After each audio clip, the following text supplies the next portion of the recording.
Bismillahirrahmanirrahim. Assalamualaikum warahmatullahi wabarakatuh. Alhamdulillah arsala rasulahu bil huda wa dinil haq liyudhhirahu 'ala dini kullihi walau karihal musyrikun. Asyhadu an la ilaha illallahul malikul haqqul mubin wa asyhadu anna Muhammadan abduhu wa rasuluhu shadiqul wa'dil amin. Allahumma sholli ala Muhammadin wa ala alihi wa ashabihi ajmain, amma ba'd. Subhanaka la ilma lana illa ma 'allamtana innaka antal alimul hakim. Rabbi shrah li sadri wa yassir li amri wahlul 'uqdatam min lisani yafqahu qawli. Sahabat, Bapak Ibu, kaum muslimin wal muslimat rahimakumullah, yang insya Allah dirahmati oleh Allah Ta'ala, marilah kita bersyukur pada Allah Ta'ala. Pada senja hari ini kita masih diberikan kesempatan, kesehatan, kenyamanan, kedamaian, keimanan, keislaman, keselamatan, dan semua itu karena Allah Maha Pengasih lagi Maha Penyayang.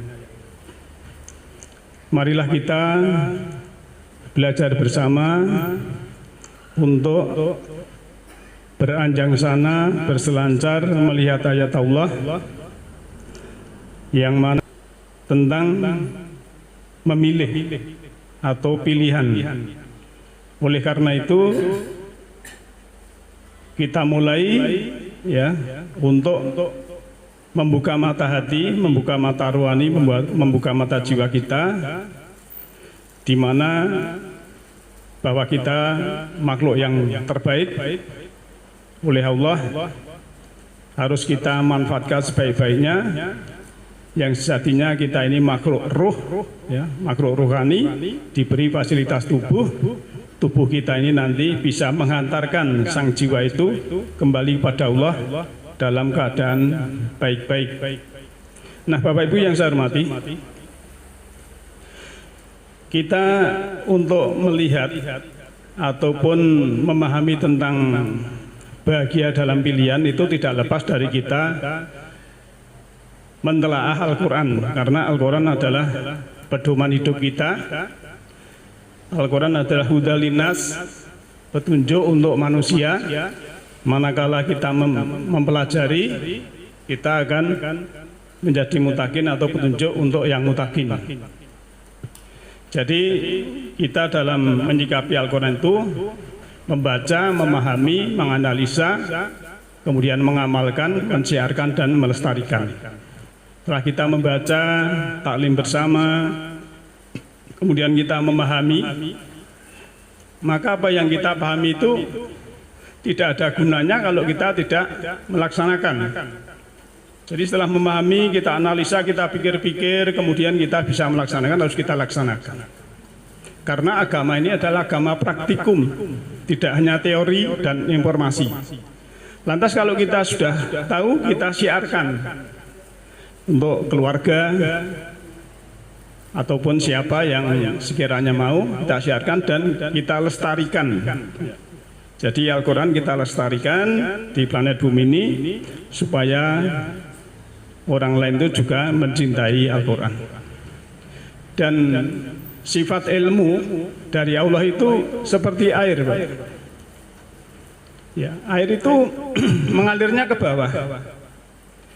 Manakala kita sudah rendah hati, tawadhu, ya, merasa di bawah, merasa kosong, ibaratnya gelas, itu air itu akan mengalir dan akan memenuhi gelas yang kosong. Tapi kalau kita sudah merasa tinggi, ya, merasa punya gelar, merasa sudah ini itu, ya, yang terjadi apa? Air itu tidak bisa mengalir ke tempat yang tinggi, Pak, dimanapun itu. Maka kuncinya memang kita, ya, merendah di sisi Allah, merendah di antara manusia, sehingga manusia itu tidak bisa merendahkan kita karena kita sudah sangat merendah. Biasanya kalau kita tinggi hati kan masih bisa direndahkan orang, tapi kalau kita sudah merendah, ya, kalau ibaratnya wong Jawa itu ya wis melumah gitu lah dalam arti. Maka saya sering guyon sama Pak RT ya sana sini itu kalau ada lelayu atau apa, wong aku wong melumah kon piye-piye gelem. Maksudnya pun kalau ada acara ya aku kon MC yo gelem, Pambagiwarjo yo gelem, kon doa yo gelem. Maksudnya gampangane yo kene nggone wong mlumah gitu, maksudnya gitu. Ya, cara Jawa gitulah. Jadi di kapak-kapakane gelem kan gitu. Ya. Nah, maka ilmu Allah itu seperti air. Nah, kita kalau sudah mendah insya Allah kita akan bisa paham dengan ilmu Allah. Dan dalam memahami agama ini ya, setelah kita paham, bahasa kerennya itu learning to know, kita memahami, kita harus learning to do, kita menjalani, kita praktekkan, ya. Lantas learning to be, setelah kita praktekkan terus menerus, kemudian kita akan menjadi takwaan, menjadi orang yang baik. Lantas kita learning to live together.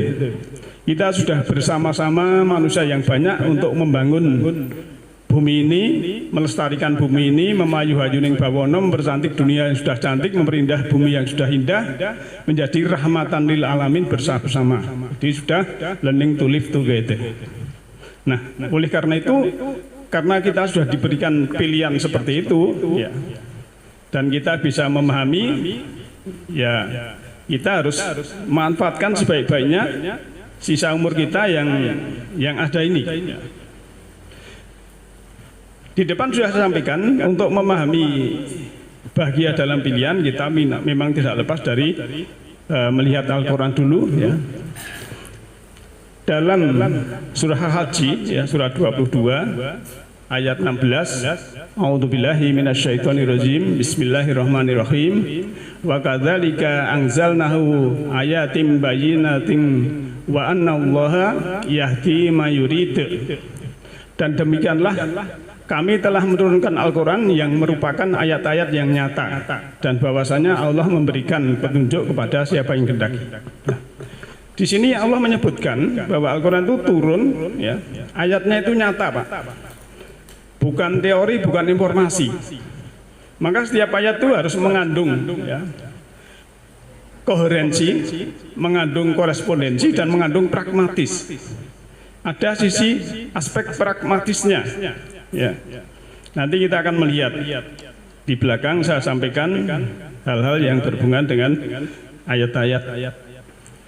Lantas korelasinya ya, surat An-Naml surat 27 ayat 77, wa inahu lahuda wa rahmatun lil mu'minin. Bahwa sungguhnya Al-Quran itu adalah benar-benar menjadi petunjuk dan rahmat bagi orang-orang yang beriman. Nah, jadi Al-Quran itu sebagai petunjuk dan rahmat. Rahmat itu kasih sayang ya, untuk orang yang beriman, yang percaya ya. Maka dalam surat At-Taubah ayat 23, A'udzubillahi minasyaitonirrajim, Bismillahirrahmanirrahim, walladzi arsala rasulahu bil huda wa dinil haqq liyudhhirahu 'ala dini kullihi walau karihal musyrikun. Dialah Allah yang telah mengutus Rasulnya dengan membawa petunjuk Al-Quran dan agama yang benar untuk ditampakkan. Jadi liyudhhirahu, kalau terjemahan di Depak itu untuk dimenangkan. Tapi kalau saya dengan kaidah bahasa Arab dan Haus Arab, liyudhhirahu, dohir itu menampakkan. Jadi tugas kita itu hanya menampakkan, ini loh Islam, ini loh agama yang tuntunan yang baik, ini loh Al-Quran, begitu. Bukan untuk memenangkan. Kalau menangkan itu seakan-akan kan menang itu kan bahasanya bukan dohir. Liyudhhirahu itu untuk menampakkan. Jadi tugas kita itu hanya menampakkan. Ini loh, nah, ini loh begitu. Jadi kita tampakkan dengan akhlak kita ya. Karena kita sudah mendapat pencerahan dari ayat Allah. Walaupun sungguhnya orang-orang musyrik itu pasti tidak senang ya. Ya, ini surat Taubah ayat 33. Masih korelasi sekarang surat Al-A'raf surat 7 ayat 52. Walaqad ji'nahum bikitabim fasalnahu ala ilmin huda wa rahmatan liqaumi yu'minun. Dan sungguhnya kami telah mendatangkan sebuah kitab Al-Quran kepada mereka yang kami menjelaskan atas dasar pengetahuan kami, menjadi petunjuk dan rahmat bagi orang-orang yang beriman. Asal beriman itu menjadi petunjuk. Nah, maka ya bukan hanya sebagai apa itu mantra ya. Kadang kan biasanya untuk mantra baca ini 1000 kali, ini itu untuk mantra bukan untuk petunjuk. Tapi fungsinya memang untuk petunjuk. Maka dibuatkan surat Ali Imran surat ketiga ayat 138. Hadza bayanul linasi wa huda wa mau'izatul lil muttaqin. Al-Quran ini adalah penerangan bagi seluruh manusia dan petunjuk serta pelajaran bagi orang-orang yang bertakwa. Nah, ini kalau redaksinya dibalik ya, kan pelajaran bagi orang yang bertakwa. Berarti orang bertakwa itu harus mempelajari. Ciri orang yang bertakwa itu mempelajari. Mempelajari itu yang membaca, menganalisa, memahami ya. Dan di ayat lain kan disuruh untuk mengerjakan. Maka setelah kita beberapa ayat tadi, Al-Quran itu diturunkan supaya kita ini tidak susah, supaya kita ini tidak sedih, supaya kita ini tidak ngeluh. Tapi suruh apa? Kebalikannya itu ya. Artinya apa? Suruh bahagia. Ya. Sering kita ulang-ulang ya, surat Toha ayat 2 dan 3. Ma anzalna alaikal qur'ana litashqa. Kami tidak menurunkan Al-Quran ini kepadamu agar kamu menjadi susah. Artinya kan supaya gembira ya. Kalau dipahami secara usul fikih mafhum mukhalafah ya.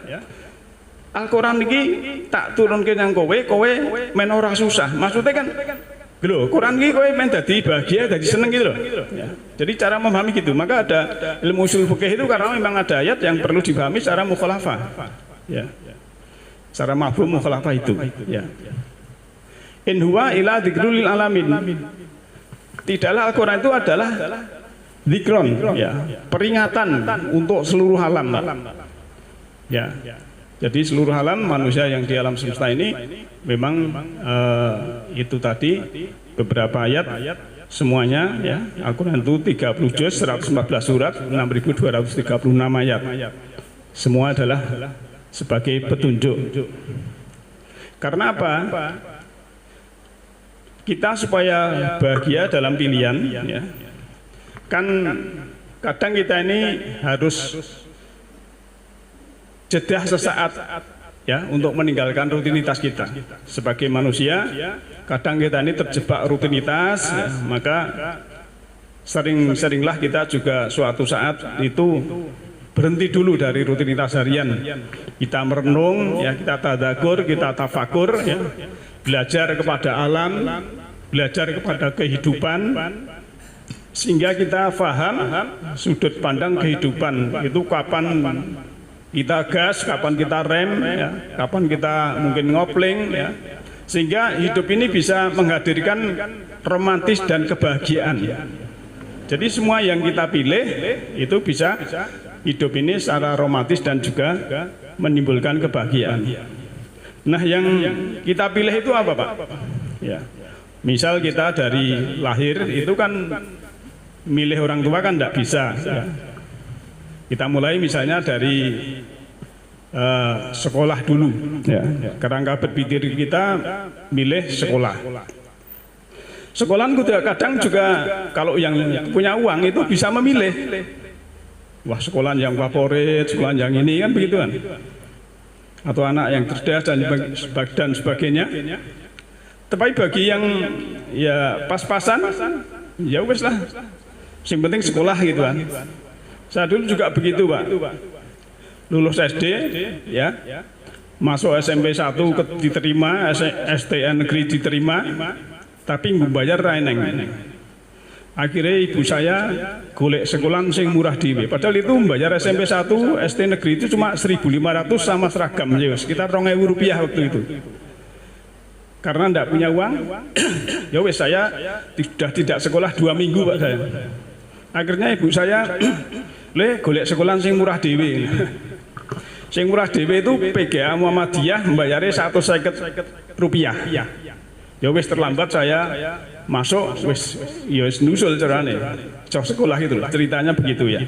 Tapi alhamdulillah sampai kelas 3 ranking 1 ya, kemudian dan lain sebagainya karena belajar rajin ya. Dan memang sejak dari SD sudah ranking 1 jadi ya alhamdulillah gitu lah. Iso mengikuti gitu lah. Itulah ceritanya. Ya, itu manusia memang tapi waktu itu menderita, tapi saya itu bahagia, Pak. Iso seneng, di sekolah itu seneng banget. Ya. Tadinya sejarah 2 minggu itu ya merenung, ya susah nanti terus karena ibu saya golek sekolah sing mulah diri, itulah ya eneng, ya itulah. Jadi susah neng bahagia. Angel Bu, susah bahagia itu. Pernah Bapak merasakan susah neng nyaman, happy ngoten? Ya. Kalau saya juga mengalami di samping itu saya mengalami ya waktu muda, mungkin Bapak Ibu juga pernah muda. Ternyata ditolak seseorang itu menderita, Pak. Ya. Susah. Tapi ada unsur bahagianya kalau dinikmati dengan ikhlas ya. Mungkin ini bukan jodoh saya, ini bukan anu saya ya. Itu. Jadi ya seperti itulah bahagianya. Move in dan move on. Ya. Ya. Iya. Enggak apa-apa Pak, itu kan untuk anu saja. Wong saya sih pernah Pak, saya itu kos disenengi karo anak juragan, anggere magrib itu digawake makanan. Tapi ya aku malah wedi yo, aku wong desa kan gitu. Padahal kono anake juragan sugih, tapi ya mungkin ya gimana? Ya itulah bukan jodoh lagi. Kita move on lagi, move in. Jadi ya jangan hanya move on tapi move in ke dalam. Ke dalam itu bahagia ya. Pilihan kita apa bahagia ya. Itu. Maka setelah kita mungkin sekolahan ya, kita langsung lulus mungkin pekerjaan. Pekerjaan juga pilihan Pak. Mau jadi apa itu pilihan kita oleh Allah suruh milih. Tapi kita suruh milih itu waktu milih mendapat itu harus kita bahagia, jangan sedih. Ya, misalnya ini Mas Solikon punya gilingan bakso. Lantas ada karyawan Abi. Yang A ini kerja di tempat Mas Solikon. Wah, gajinya sidik di unyo-unyo wae, terus mangane ra enak. Tapi yang satu yang B ini, wah alhamdulillah aku iso kerja ngene Mas Solikon, anakku iso sekolah, bojoku iso mangan, aku iso tuku pit motor, aku iso ini dan lain sebagainya. Sama-sama dalam satu pekerjaan. Hasilnya sama, pekerjaannya sama, ya gajinya sama, tapi yang satu bersyukur, yang satu mengeluh. Kan berbeda sekali ini. Termasuk kita ini sebenarnya, ya. Kalau nuruti menungso itu katanya Mbah Sabtu kan dunia pengen diemperi gitu ya, Mbak. Ya. Itu. Jadi wong Kurawa itu dunia kudu diemperi. Pendowo kan orang kan gitu. Nah, itu pilihan pekerjaan. Jadi penjenengan nanti kita tanamkan pada anak kita. Kamu pilihan apa pekerjaan, kamu harus bahagia, kamu harus senang. Pekerjaan itu kuncinya senang dulu Pak. Kalau sudah senang nanti enjoy akan berkembang. Tapi kalau sudah nggak senang, berkembangnya sulit. Ya. Nah ini pekerjaan. Sekarang meningkat lagi pilihan kita. Untuk anak kita, cucu kita mungkin jodoh. Ya. Saya tanya Bapak dulu, jodoh milih apa kebetulan Pak? Milih Pak Mahdi milih. Mungkin ana sing kebetulan mergo apa tresno jalanan saku klino. Mungkin Pak Parman itu biasa bareng yang sekolahan terus tresno saku klino nggih iso. Nggih to Pak? Oh nggih. Mungkin ibu-ibu beda lagi. Kalau ibu-ibu kan lebih unik ya. Dapatnya jodoh. Kayak mas-mas ini tok-tokin jam pinten Mbak, pengen kenalan. Ya, kan modus itu dulu kan begitu ya. Sebelum ada HP kan begitu ya. Ya, tapi setelah itu ya pilihannya harus ya nuwun sewu masalahnya kalau dulu itu pihak wanita sok dirugikan Pak. Ya toh? Wis nontoni mangan ning kono, wedangan seger ibu. Terus mulai ini sesuk laporan ora seneng. Padahal pas nonton ini orang nggawa apa-apa lho nek biyen. Gitu Pak. Lah wah jan rekoso tenan iki modele ngono ki ya. Dhisik ngoten niku nek dhisik mang anu takan sing Mbah Sabto niku nek dhisik nek nonton niki lho ora kaya saiki nggawa buah, nggawa anu kan mboten nonton ya ngligo wong tok ngono ning kono dingoni terus calon mantene wedok ngladeni nek ora cocok ya sesuk gur laporan ora cocok ngono tok ora kok balekke duwite sing nggo anu mboten. Niku Mbah Sabto sesine orang-orang dulu seperti itu. Tapi kalau sekarang kan sudah apa anu dulu kan gitu. Nah ini pilihan, termasuk pilihan jodoh itu memang kalau orang tua kan bibit, bebet, bobot, ya itu juga memang perlu juga ya. Lagi misalnya bapak ibu yang sudah sesepuh ini, menantu, bapak ibu milih apa kebetulan? Nek mantu biasanya kebetulan ya. Ya karpe nek iso ki milih mantu kan ya sing bibit bebet bobot ana to ya. Ini namanya jodoh ya. Karena kita hidup ini kan mengurai data kita, Pak.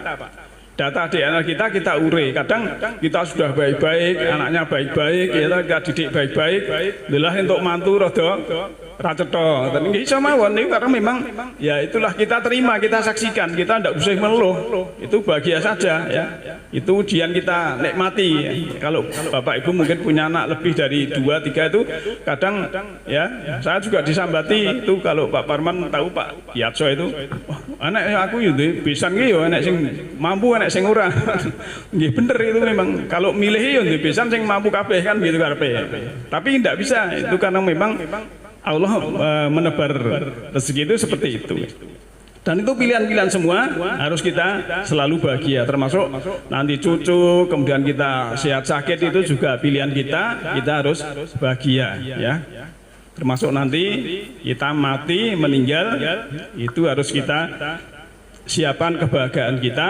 Waktu sekarang ini kita harus memberikan pelayanan, memberikan kasih sayang ya, juga istilahnya memberikan pemaafan.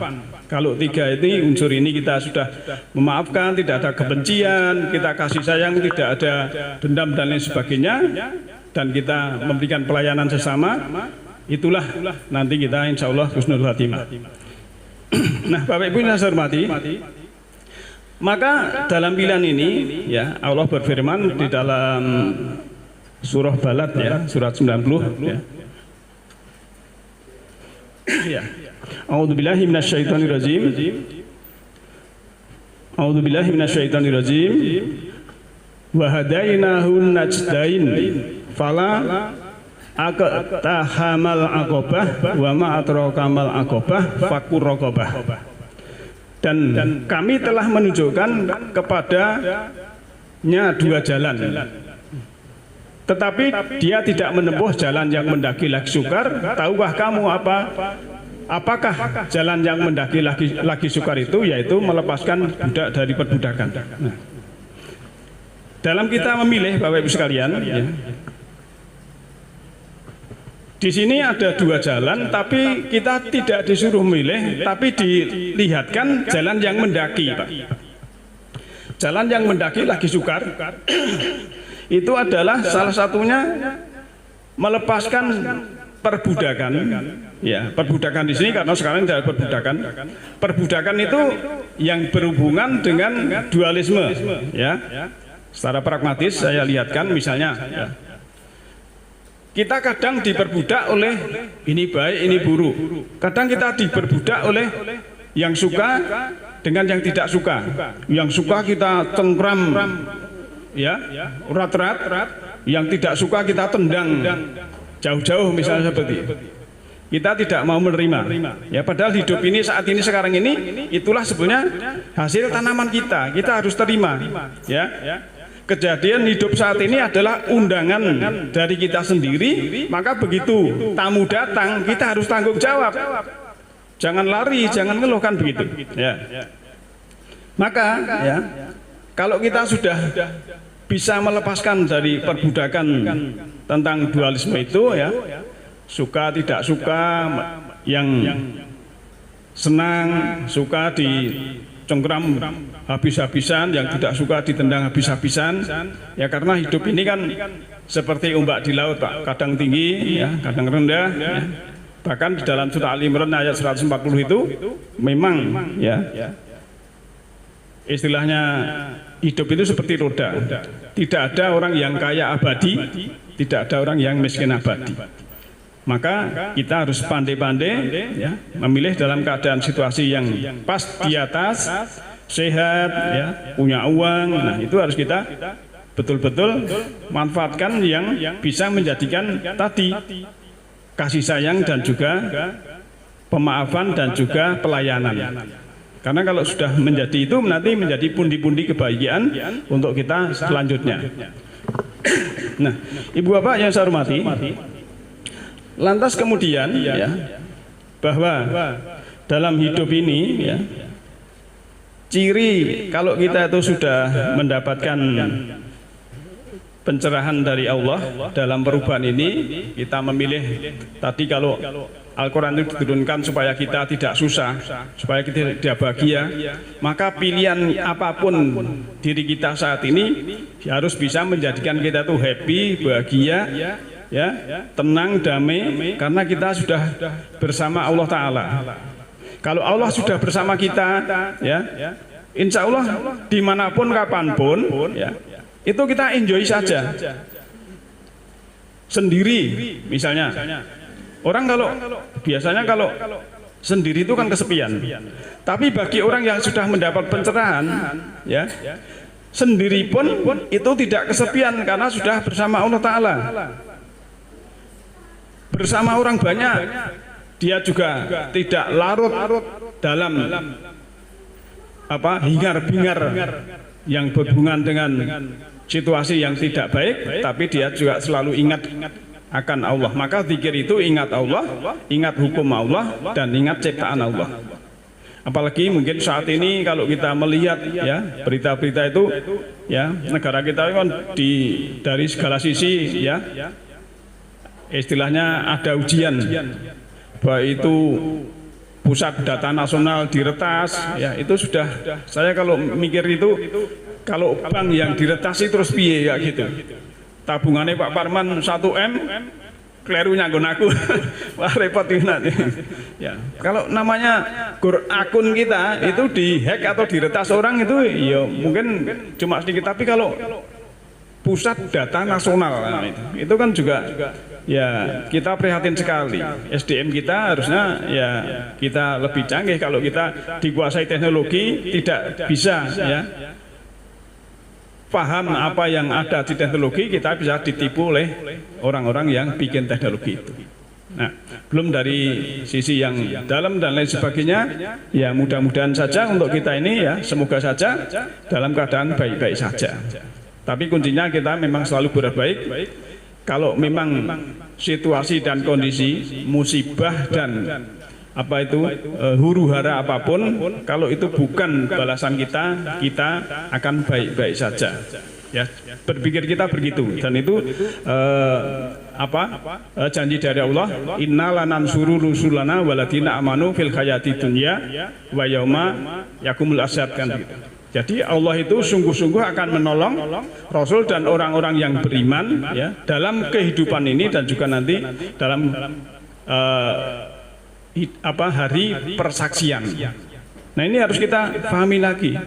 Kalau tidak, ya wah nanti iki kok negara koyo ngene dan lain sebagainya, ya. Itu ya urusan yang di sana. Nanti semoga saja kita bisanya berdoa dalam diri kita ini untuk mendapatkan kebaikan. Nah, Bapak Ibu yang saya hormati, lantas endingnya, ya, kalau kita sudah bisa, ya, dalam arti mendapatkan pencerahan, mendapatkan pilihan yang dimana pilihan kita itu harus ada endingnya kita ini bahagia, maka sering saya sampaikan berulang-ulang, ya, endingnya itu adalah kalau kita sudah, ya, mendapat pencerahan, menerima perubahan apapun yang ada, kita akan menjadi orang yang sudah tidak punya apa-apa, tidak bisa apa-apa, dan bukan siapa-siapa. Kalau kita sudah sampai di itu, insya Allah kita akan selalu ya bertawakal kepada Allah, menghadirkan Allah setiap waktu, setiap saat, sehingga diri kita ini memang sudah tidak ada kemelekatan dan tidak ada keserakahan. Ya. Kan kuncinya hidup ini kan berubah dan berakhir. Ya. Kalau kita tidak ditinggalkan kan kita meninggalkan. Bapak punya istri, punya rumah, punya mobil, punya sawah, ladang, perusahaan. Itu nanti ya begitu kita mengembuskan nafas terakhir itu sudah pindah semua. Pemiliknya bukan panjenengan lagi, sudah pindah semua. Termasuk juga kalau kita sudah tidak ada kemelekatan, ya sudahlah, kita sudah ikhlas. Nanti jiwa kita di sana akan mendapatkan cacing yang baik dan lain sebagainya. Ya. Maka tadi ya kadang kita dalam kehidupan ini harus jeda sesaat ya untuk tafakur dan tadakur. Karena yang namanya penyakit menular itu bukan hanya yang jasmani saja, ya. Kalau jasmani itu penyakitnya akan menular lewat kontak, mungkin lewat pernafasan, lewat udara, lewat tanah dan lain sebagainya. Tapi kalau penyakit rohani itu kadang menularnya kan lewat mata, lewat telinga. Kita juga harus waspada.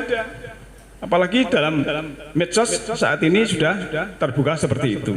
Nah, oleh karena itu Bapak Ibu sekalian, mari kita bahagia dalam pilihan kita ya. Apapun itu pekerjaan kita, tugas kita, semua itu adalah anugerah dari Allah. Karena Allah menciptakan kita ini di semesta ini adalah pilihan Allah sendiri yang untuk kita laksanakan dengan sebaik-baiknya.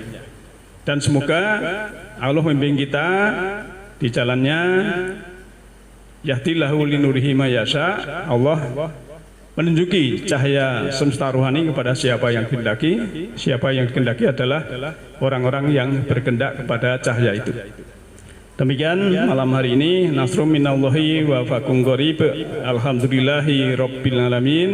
Assalamualaikum warahmatullahi wabarakatuh.